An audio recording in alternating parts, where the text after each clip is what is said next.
flowing in their veins. Mackey and Judd on Score North and ScoreNorth.com. Playing a really good team, maybe one of the best teams in baseball. We think we're right there too. We went right at them. Went after one of the best starters in baseball today and hit him around pretty good. Couldn't have been happier with the at-bats that we had.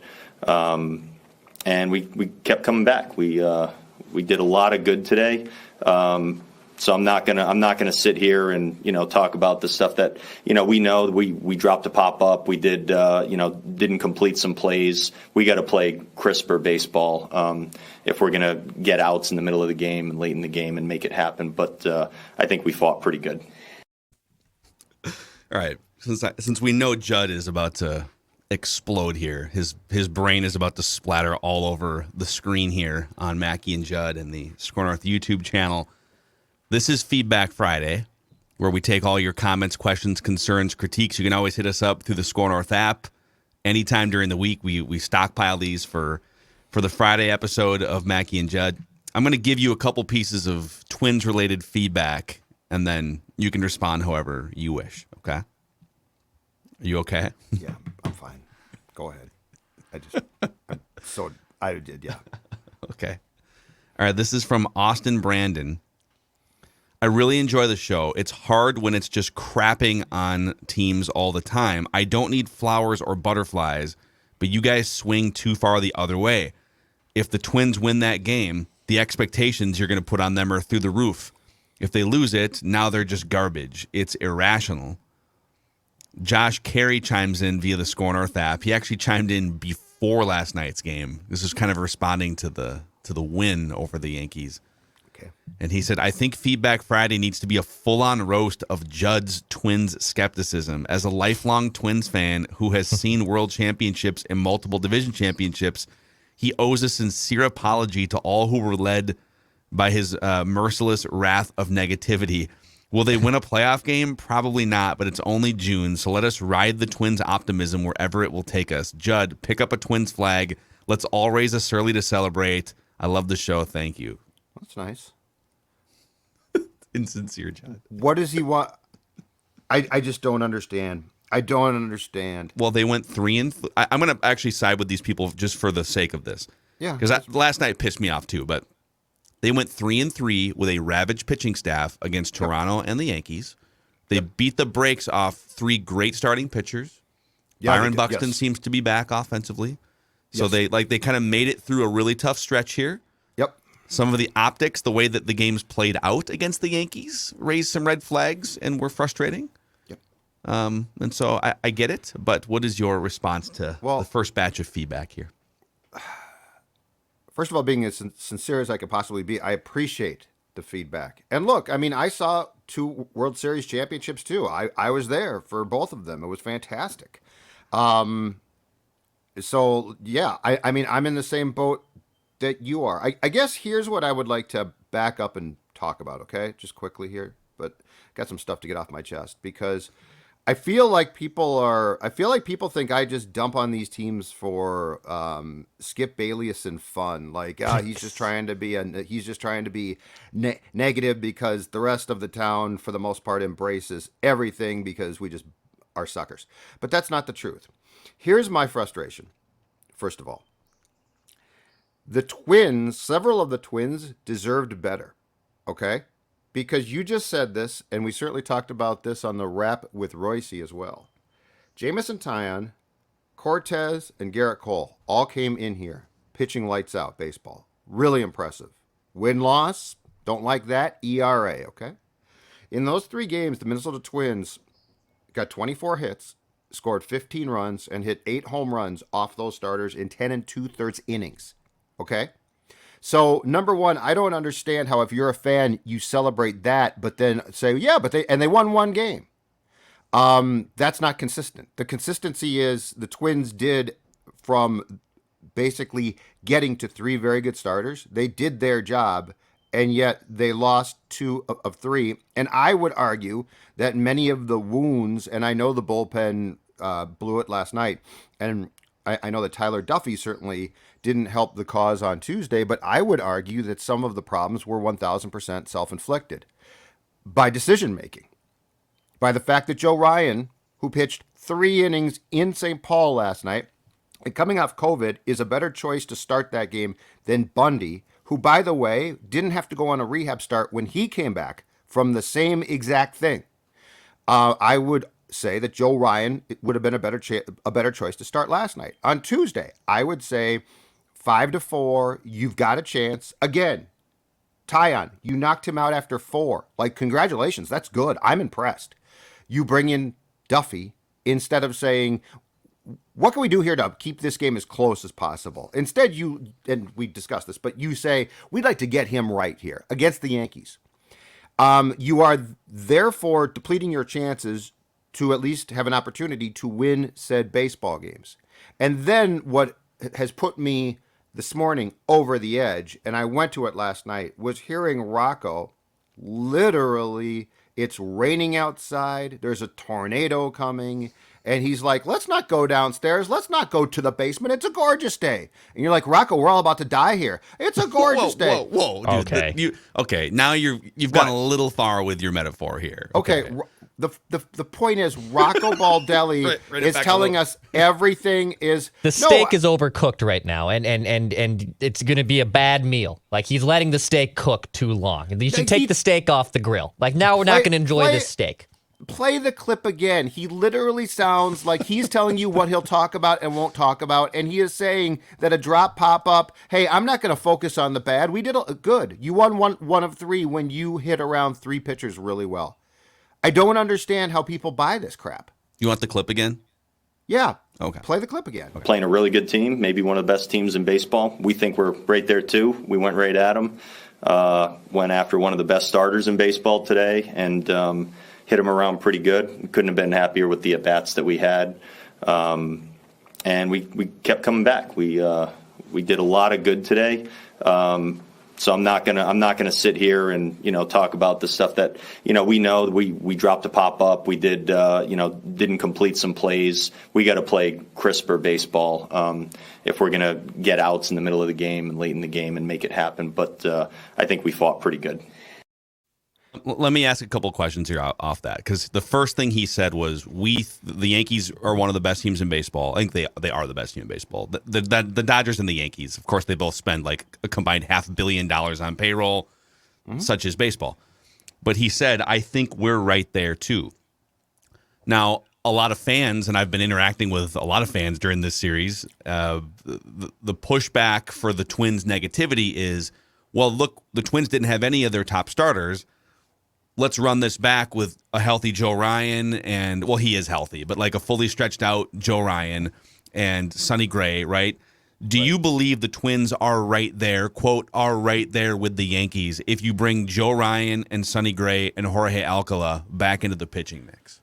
I think if they're well run, that they are, but I don't think that they are right now. So I think Rocco is getting worse. I really do. I think he is, and again, I think it comes from above him. I think he is serving so many people that it has become that the lack of actual fundamental core group leadership of this franchise has become a problem.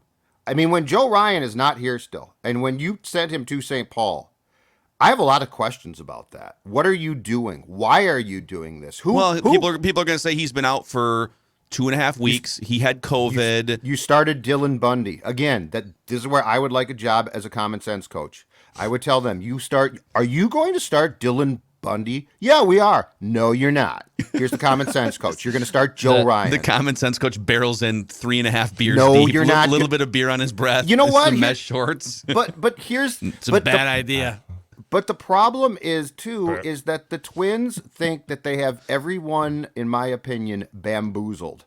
As in, they're short guys. And then Rocco is really advocating it more by saying things like, we did a lot of good. I mean, we dropped a pop-up. Are you going to pass out treat tickets next?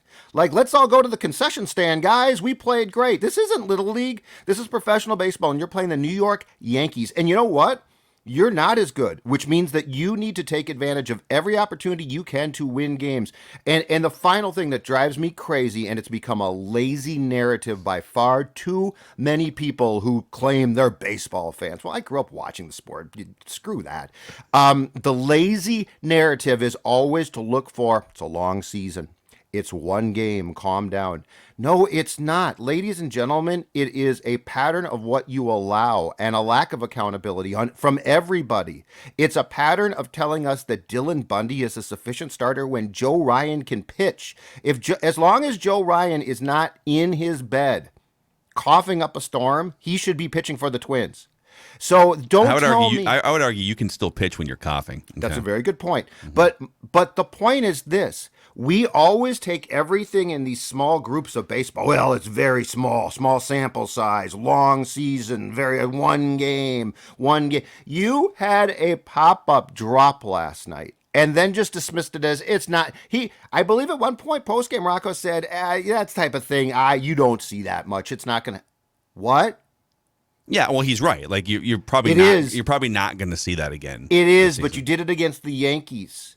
And you did it in a game like this was not a 10-run lead against the Tigers. I'm so tired of people basically trying to make excuses and defend, including the Twins themselves. And I have one question. Is anybody accountable here? Okay, I don't even disagree with a lot of the things you said because I harbor a lot of the same frustrations, and I will admit that a lot of my frustrations are rooted in 20 years of Twins playoff failure and lack of aggressiveness at the trade deadline.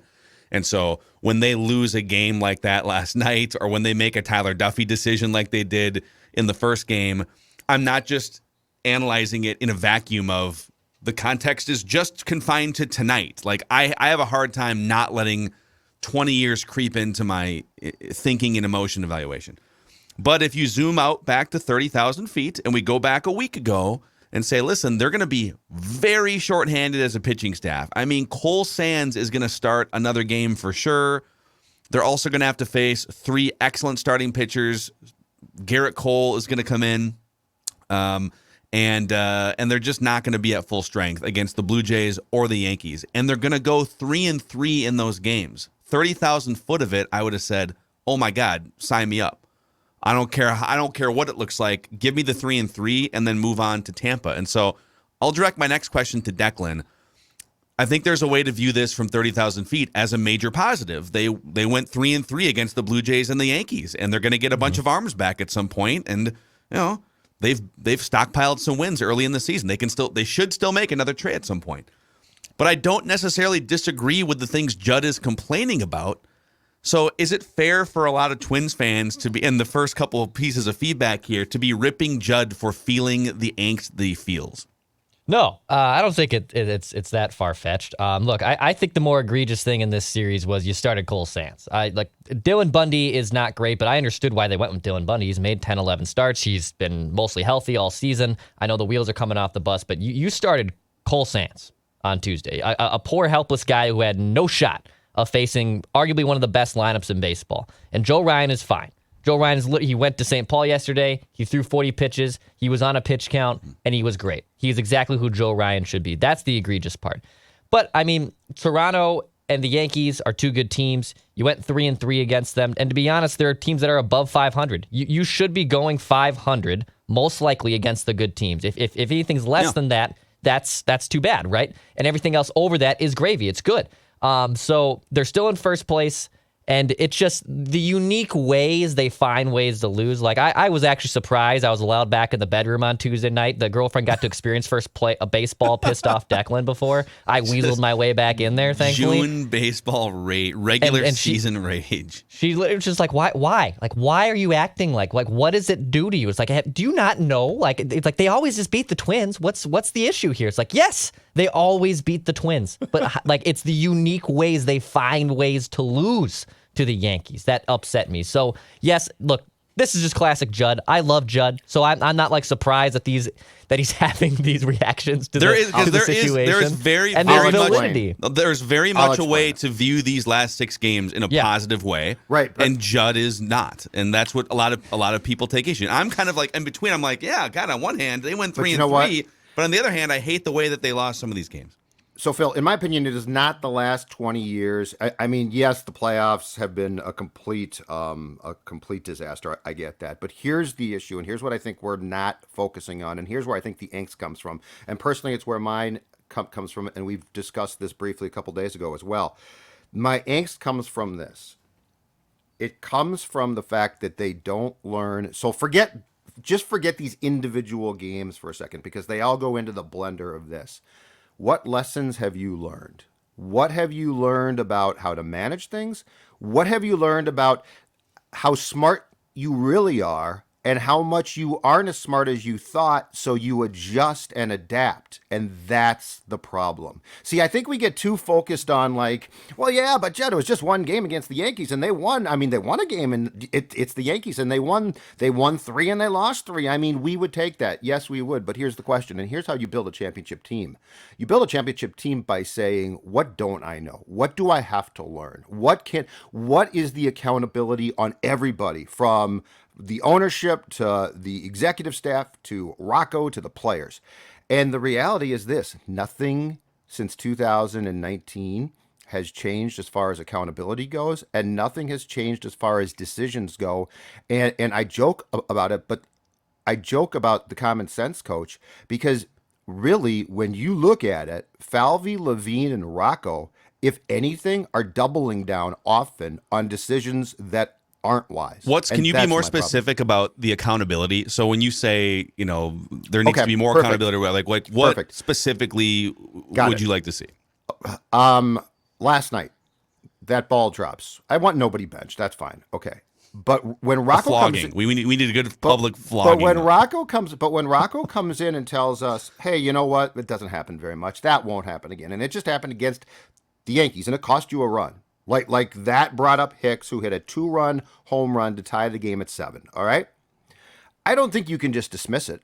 Now, do I expect you to yell and scream? No. Do I expect you to say, look, that's a play, and I don't want you to back in with, well, first of all, we did a lot of good things, and I'll drop pop-up. Yeah.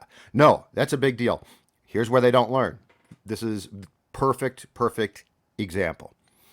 When Rosario, who they eventually allowed to go, a couple years back, I think it was in 19, hit a ball off the wall and stood there and watched it. And then it hit the wall instead of clearing the wall. And he trotted to first, and that was it. It was a double that became a single. And I remember I waited Rocco out after the access, like the next day or 2 days, and I said, what do you really think about that? Because he had, again, publicly been like, that happens. And he just basically said, well, I don't believe in, really punishing guys, and I don't believe in, and look, these are, and this is where I'm very curious about O'Connell too. These are adults who are smart enough to know that if they can push you around, they're going to. Yeah. And if you recall, we were thrilled at the time, and I think that we were right about this. I think Nelson Cruz had a really good read on that room and did a lot of the bad cop or police work for Baldelli at that point. But Phil, it's now 2022, and really nothing's changed there. And my question is why. So these are all of the things. I'm not trying to just say, well, at the Yankees game last night, there's an entire discussion here on organizational culture and philosophy that I don't think people really enjoy, but I think it's incredibly important. I think so. When I hear Rocco, because I remember that when Eddie would do these little Eddie things, right? He would not run to first base, or he thought a ball was gone and it bounces off the wall, and instead of being on second or third base, he's on first base because whatever, he watched that ball. The drop pop up. I don't know if lighting your guys up because of a miscommunication is going to help, but I think where I do agree is I agree. I think there's a general lack of urgency with this organization. And then you can compare the Yankees on one hand and just on a stat sheet, rightfully so, and say, well, they're a better team. Look at all these hitters, look at their OPSs, look at their track records, and that is true. But the other area where the Yankees are superior over the course of 20 years, and quite frankly, probably 100 years, going back to Babe Ruth and Lou Gehrig, is the Yankees have a sense of entitlement. The Yankees literally call themselves savages in the batter's box. We are. Remember that it was 3 years ago, and Aaron Boone walked out to the umpire and claps in his face and says, "Tighten it up." What he's saying is, We are savages in the batter's box. We are spitting on close pitches outside the zone because we know what we're doing. We are the better team. You figure it out and you rise up, right? Right. And there's this, and again, part of it's because they can pay for the best players and they spend the most money and they've got the most championships that they've earned over 100 years. But there is an entitlement that the Yankees have when they take the baseball field that they are the better team. They are going to do what they want. They are going to control the game.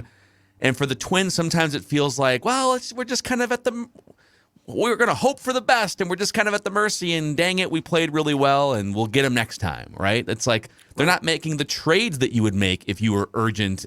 I'm saying in season. They did a nice job with Carlos Correa signing him. Sonny Gray was a good trade. But to me, what I want to see in response to this is, okay, you made it out fairly unscathed over this 6-game stretch. Mm-hmm. What is the move you're going to make in the next 2 months? If you really believe, as Rocco said, that we are, quote, right there with the Yankees, what are you going to do over the next 2 months? What pitcher are you going to acquire? What reliever are you going to acquire to actually show that you really are right there with the Yankees? It is this sort of lack of urgency. So I do agree with you on that. And the thing too is, so there is no question, nobody is questioning the fact that the Yankees are one of, if not the best team in baseball, right? So if anything, if you're the Twins, first of all, in the regular season, you're going to play them 6 times. So it ain't like you're playing them 18 times. The other thing, too, is in a game like last night, don't you have to be, and I know it's 1 of 162, but don't you have to be as detailed as possible? Like we can't, if a guy boots a ball, he boots a ball, okay? But if any time that a ball can't just drop because, well, there's going to be a miscommunication once in a while, it's a game like that. Because to me, my problem is this. When you get to the playoffs, what's the tone? Because you can't flip a switch. Like you either play a certain way or you don't. And when you get to the playoffs, what do we see? Everything, and this comes down to, Barrios and Kenta being pulled when they were pitching well against the Astros. Everything just remains the same. And if a mistake happens, Polanco, that's too bad about that ball. But I mean, you have to be, if you are the Twins, and I think we all can agree that they're a good team, but they're certainly not a great team. And in key games, they're going to have to fight for every piece of real estate that they get, right? You have to be as detailed and as smart as possible. And to have a manager who's just like, well, that doesn't happen much and it's not going to happen. That's the last thing I want.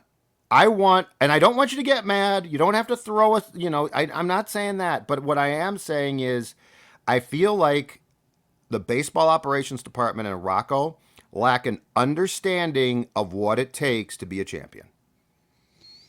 Well, do any of them have, dumb question, did Rocco ever play on a World Series team? I don't think so, right? I don't think he did. With Boston at the end, but he didn't, right? Salvi with Cleveland did not. I mean, Thad might have been was he in that Rangers front office when they went to the World Series? Yeah, I think he was when Cruz blew it, right? Yeah. Yeah, I think he was. Maybe I missed one in there. But that's my frustration. My frustration is not just one game. It's this attitude of, well, we know what we're doing and it's going to be fine. It's not that big. And I think I'm going to read you. I'll read you one more comment here. This one presented by our friends at Federated Mutual Insurance Company. They've been around for over 100 years, helping with risk management tools and resources. Run prevention, if you will, for your business. Ooh. It's like having a really good starting pitcher, preventing runs. You can find out more, and you can find an actual face-to-face contact, your local marketing representative, to talk you through how they can help you at federatedinsurance.com, where it's our business to protect yours. So this one is from, and this is sort of this is from Love Hat Peace on YouTube. I'll just read it. It says, I know you guys don't like hearing this, but overall, the Twins have had a good product. You guys are just looking back on the past and relishing a form of hate joy that I think is truly a Minnesota product. You guys are truly talented. Thank you. And I think you know that, but the inferiority complex is palpable. I guess we are blessed with people who will hate the sun because it doesn't have a statistical beam that hits your fancy. And I think that this is now me talking. I think the difference here is, first of all, Judd's, I think you're further down this path than I am. I still try to find a little bit more sunshine than you probably do. Declan is probably more along the lines of where I'm at. The difference here is Love Hat Peace. Where you see sun, Judd sees clouds.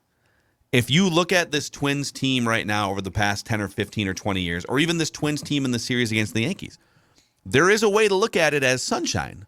Look what they did against the starters. Oh, my God, look how close they were to maybe sweeping the Yankees. Look at this, like all these moral victory things. Yep. And there's a lot of people that just choose to view the world that way, and maybe that's I don't know, maybe that's the better way to view things. And I try to do that sometimes too. Judd doesn't do that. That's not the way that you wake up in the morning. You don't look at those games and say, what are the 5 silver linings I can pick out? That's just that's not who you are. Well, that's true. But when you score 15 runs against 3 really good starters in 3 games, which is outstanding, and I mean, I'm all on board with that. Don't you end up frustrated that you didn't take advantage more of that? Like if Tyon, Cortez, and Cole shoved, right? Just shoved 8 innings or 7 innings apiece. I'd be like, well, that's disappointing, but man, did they shove. But they didn't. You got to them, and you only won 1 game. I don't understand how that's not frustrating. Like, okay, they hit well, but they blew it, and it doesn't help my state of mind when Baldelli then acts like, well, yeah, but I mean, we did a lot of. I mean, he is literally telling you the glass is half full after 1 win in 3 games, and that's what. But he doesn't. He's not doing it for you or for the fans. He's essentially using you guys in that media room as a vessel to like send a vibe to the clubhouse, right? What he's trying to say. It doesn't matter what you think. He's delivering a message that he hopes lands on Carlos Correa's ear that says, "Hey, dude, it's okay. I know that was kind of an epic screw up by you and Jorge there, but I believe in you." Like then he feels like that's the best way. If he were to do the opposite, would it have a negative impact on the clubhouse? I don't know. That's what he's trying to weigh. So, I guess my career advice to him would be this then. I'd say, Rocco, you don't have to dump on people. But Carlos Correa is a grown-ass man who's very good. You can start by saying that's a ball that has to be caught. I love when John gives. You don't have to say again. The common sense goes. Do you know what I am? I'm the sports equivalent of a high school counselor. Okay. I can help you. Sports guidance counselor. Sports guidance counselor. Just ask me what you should say. Don't go in there and say, yeah, we did a lot of good things and a little ball dropped. see at Bennett Field on Saturday at noon for our Little League game. All right. That's Feedback Friday here on Mackey and Judd. Let us know in the Score North YouTube comment section or hit us up on Twitter at Phil Mackey, at Dex's Tweets, at Jay Zolgad. At these birds that are chirping outside my window. Yeah, I've got the window. It's very nice out. It's mild this morning. I got the window open. So Jim Nance, he'd love you right now. Dude, he should be in the background. What if Live Golf, instead of just pulling like Bryson DeChambeau, who jumped this morning, and Phil Mickelson, what if they start pulling announcers too? Would you watch Live Golf if Jim Nance and David Faraday and some of these guys went over? Maybe that would be. Jim, we're going to give you $400 million because we have just endless supplies of money. Your birds are actually superior to, I believe, the Masters birds. Oh, they are nice birds. Oh, wow. Yeah, that's very nice. That was really good. Yeah. All right. Let us know. Do you think Judd is harboring too much negativity? Let us know. Hit us up on Twitter. Hit us up on the Score North app and on the YouTube comment section. We'll see you guys.